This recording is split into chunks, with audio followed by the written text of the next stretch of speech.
नमस्कार दोस्तों, जय भीम नमो बुद्धाय। आपका स्वागत है हमारे यूपी बोर्ड ट्रिक चैनल में। मैं हूं आपका कृष्ण कुमार। आज 14 अप्रैल है और 14 अप्रैल को पूरे भारतवर्ष में डॉक्टर भीमराव अंबेडकर का जन्मदिन मनाया जाता है। आज आप इस वीडियो के अंतर्गत जानेंगे डॉक्टर भीमराव अंबेडकर कौन रहे, जिनके जन्मदिन पर इतना हर्षोल्लास रहता है। दरअसल हम एक छोटा सा उदाहरण लेते हैं। आपके घर 2 कुत्ते हैं और आप उन्हें कुछ खाने के लिए देते हैं, तो आप देखते होंगे उनमें जो बलवान होगा वही खा जाता है। तो अलग से कमज़ोर कुत्ते को भोजन देना पड़ता है ताकि वह भी अपना पेट भर सके और जीवन जी सके। तो ऐसी ही व्यवस्था हमारे समाज में देखने को मिलती है। पहले से ही दबे कुचले गरीबों से केवल काम लिया जाता रहा। उन्हें पढ़ने से वंचित रखा गया। उन्हें स्कूल नहीं जाने दिया गया, जहां से व्यक्ति का विकास होता है। महिलाओं को शिक्षा से दूर रखा गया। उन्हें पढ़ने से, बोलने से, समाज में घूमने पर रोक लगाया गया। केवल उन पर अत्याचार, शोषण, जुर्म ही किया जाता रहा। आपको पता होगा, समाज में जो कुरीतियाँ हैं वह जाति व्यवस्था पर आधारित हैं और जाति भेद ही एक समाज के पतन की देन है। जीवन जी रहे उन तमाम दलितों, शोषितों, महिलाओं के जीवन को सुखी, समृद्ध, उन्हें हक व अधिकार दिलाने के लिए एक दलित परिवार की महिला भीमा ने एक पुत्र को जन्म दिया और दुनिया में इस तरह आए भीम। किया समाज में परिवर्तन, जिन्हें भीमराव, डॉक्टर भीमराव अंबेडकर, दलितों के मसीहा, संविधान निर्माता जैसे नामों से जाना जाता है।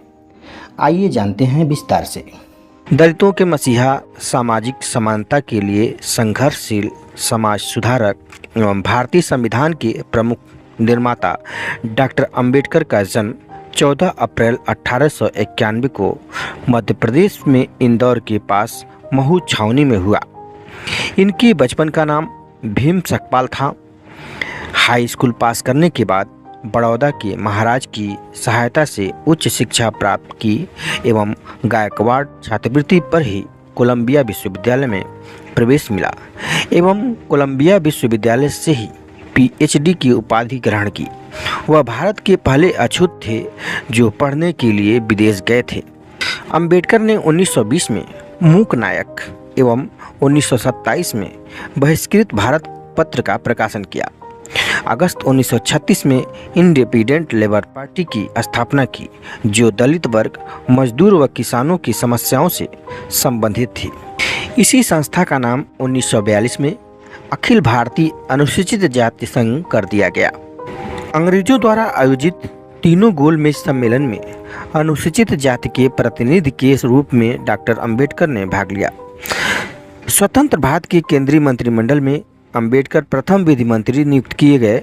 5 फरवरी 1951 को संसद में अंबेडकर ने हिंदू कोड बिल पेश किया, जिसके असफल हो जाने पर मंत्रिमंडल से त्यागपत्र दे दिया। 1955 में उन्होंने भारतीय बौद्ध धर्म सभा की स्थापना की तथा नागपुर में 5 लाख व्यक्तियों के साथ बौद्ध धर्म ग्रहण किया। इनका प्रसिद्ध कथन था कि मैं हिंदू धर्म में पैदा हुआ हूँ, लेकिन मैं मरूंगा बौद्ध धर्म में। 1956 में इनकी मृत्यु हो गई।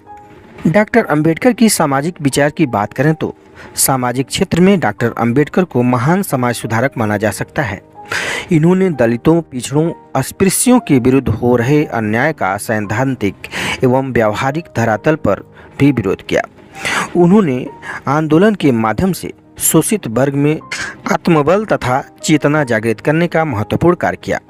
इन्होंने प्रचलित वर्ण व्यवस्था का विरोध किया एवं 4 वर्ण व्यवस्था के नियम को पूर्णतया अवैज्ञानिक, अव्यावहारिक, अन्यायपूर्ण व गरिमाहीन माना।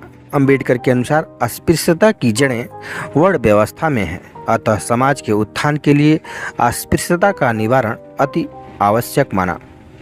डॉक्टर अंबेडकर जाति व्यवस्था के भी तीव्र विरोधी थे तथा कहा जाता है कि जाति व्यवस्था में सामाजिक और आर्थिक विकास के लिए कोई स्थान नहीं है एवं हिंदू समाज की अनेक विकृतियों और अन्यायों के लिए जाति व्यवस्था उत्तरदायी है। भीमराव अंबेडकर ने दलितों के विकास के लिए अंतर्जातीय विवाह, दलितों की शिक्षा, संघर्ष और संगठन पर बल, व्यवस्थापिका कार्यपालिका तथा राजकीय सेवाओं में उनके पर्याप्त प्रतिनिधित्व का समर्थन किया। नारी गरिमा के भी वे समर्थक थे। धर्म परिवर्तन को डॉक्टर भीमराव अंबेडकर अनुचित नहीं मानते थे। इन्होंने ब्राह्मणवादी व्यवस्था पर आक्रमण किया तथा शूद्रों को निम्न स्थान दिए जाने के आधार पर भी विरोध किया। आइए जानते हैं शूद्रों की उत्पत्ति के बारे में। अपनी रचना में शूद्र कौन थे में विचार दिए अंबेडकर ने शूद्रों को कोई पृथक वर्ण नहीं अपितु क्षत्रिय वर्ण का ही भाग माना। इनके अनुसार शूद्र अनार्य नहीं थे अपितु क्षत्रिय थे तथा उनका ब्राह्मणों से संघर्ष हुआ। उसके बाद ब्राह्मणों ने उनका उपनयन संस्कार बंद कर दिया था।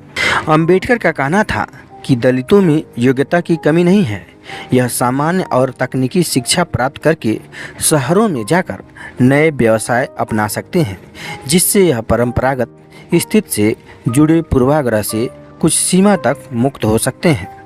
इन्होंने शासन व्यवस्था एवं संस्थाओं में दलितों के पर्याप्त प्रतिनिधित्व पर बल दिया, क्योंकि इससे दलितों को शिकायत निवारण अवसर प्राप्त होगा। अंबेडकर ने दलितों को धर्म परिवर्तन करके बौद्ध धर्म स्वीकार करने का सुझाव दिया एवं भारत के औद्योगिकीकरण को दलितों के उद्धार के लिए एक प्रभावशाली उपाय माना।